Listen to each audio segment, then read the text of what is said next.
সরকারি চাকরির প্রথম ও দ্বিতীয় শ্রেণীতে কোটা বহালে হাইকোর্টের রায় বাতিল করেছেন আপিল বিভাগ।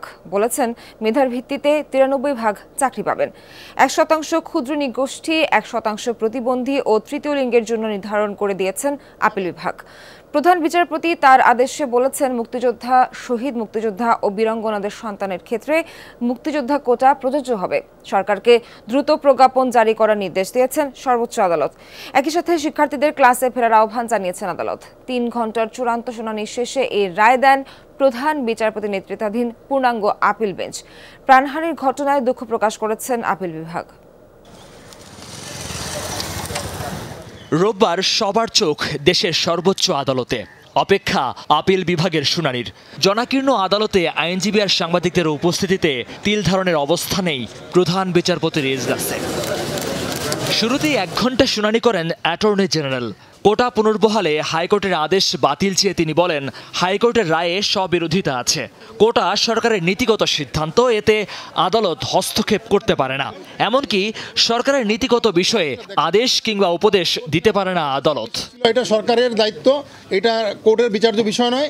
সেটা আমাদের মহামান্য আপিল বিভাগ আজকে এটা গ্রহণ করেছেন। গ্রহণ করুন বলছেন, যদিও কোটা নির্ধারণের বিষয়টি রাষ্ট্রের পলিসি ম্যাটার বা নীতি নির্ধারণের বিষয়, তথাপিও অত্র আদালত সংবিধানের 104 অনুচ্ছেদের আপনারা জানেন 104-এ আমাদের সুপ্রিম কোর্টের কমপ্লিট জাস্টিস করার ক্ষমতা আছে। অর্থাৎ আইনের বাইরেও যে ওনারা কিছু বলতে পারেন, সেটা ন্যায় বিচারের স্বার্থে।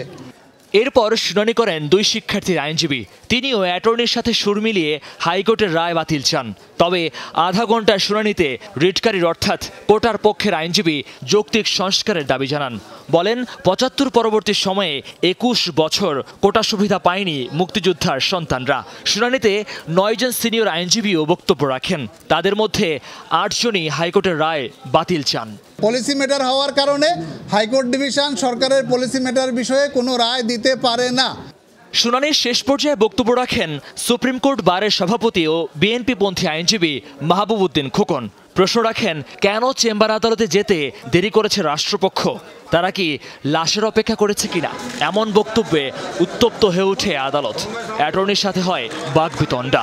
পরে প্রধান বিচারপতি হস্তক্ষেপ করেন। শুনানির এক পর্যায়ে প্রধান বিচারপতি বলেন, একটা বিশেষ পরিস্থিতিতে কোর্ট বসেছে। রিটকারীর আইনজীবীর উদ্দেশ্য বলেন, বর্তমান বাংলাদেশের চিত্র ভিন্ন। আপিল বিভাগের আগের আদেশকে ভুল বুঝে আন্দোলন জোরদার করে শিক্ষার্থীরা। এতে এত মানুষের প্রাণহানিতে দুঃখ প্রকাশ করেন তিনি। এর আপিল বিভাগ এখানে স্থিতাবস্থার আদেশ দিয়েছিলেন এবং একই সাথে ওই আদেশটিকে অকার্যকর করেছিলেন। তারপরও আমাদের ছাত্ররা এই আদেশটি সঠিকভাবে বুঝতে পারেন নাই এবং তাদেরকে কিছু কিছু লোক বিভ্রান্ত করেছেন, যার কারণে কতগুলো জীবন ঝরে গেছে। যে ক্ষয়ক্ষতিগুলি হয়েছে, প্রাণ ঝরে পড়েছে, এই জন্য অ্যাপিলেট ডিভিশন দুঃখ প্রকাশ করেছেন। প্রায় 3 ঘণ্টার শুনানি শেষে হাইকোর্টের রায় বাতিল করে আদেশ দেন আপিল বিভাগ। আদালত বলেন, সরকার চাইলে যৌক্তিক বিবেচনায় কোটা সংস্কার করতে পারবে। শিক্ষার্থীদের ক্লাসে ফেরার আহ্বান জানান প্রধান বিচারপতি। মেধাতে হবে 93 ভাগ, 5 ভাগ হবে মুক্তিযোদ্ধা, ক্ষুদ্র নৃতাত্ত্বিক জনগোষ্ঠী তাদের হচ্ছে 1 ভাগ, আর প্রতিবন্ধী এবং তৃতীয় লিঙ্গে ওদের জন্য হচ্ছে 1 ভাগ। এই টোটাল 100 ভাগ। এইভাবে সরকার প্রয়োজনে এই কোটাটা বাতিল পরিবর্তন করার ক্ষমতা রাখবে। স্মরণকালের ভয়াবহ সংকট নিরসনে আপিল বিভাগ যে আদেশ দিয়েছেন আজ, তা ইতিবাচক হিসেবে দেখছেন সুপ্রিম কোর্টের আইনজীবীরা। তারা বলছেন, এই আদেশের মাধ্যমে আন্দোলনকারীদের যে প্রস্তাব সেটি বাস্তবায়ন হয়েছে।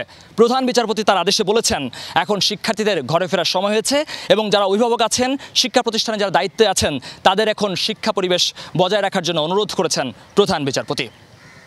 মহিউদ্দিন মধু, যমুনা নিউজ, ঢাকা।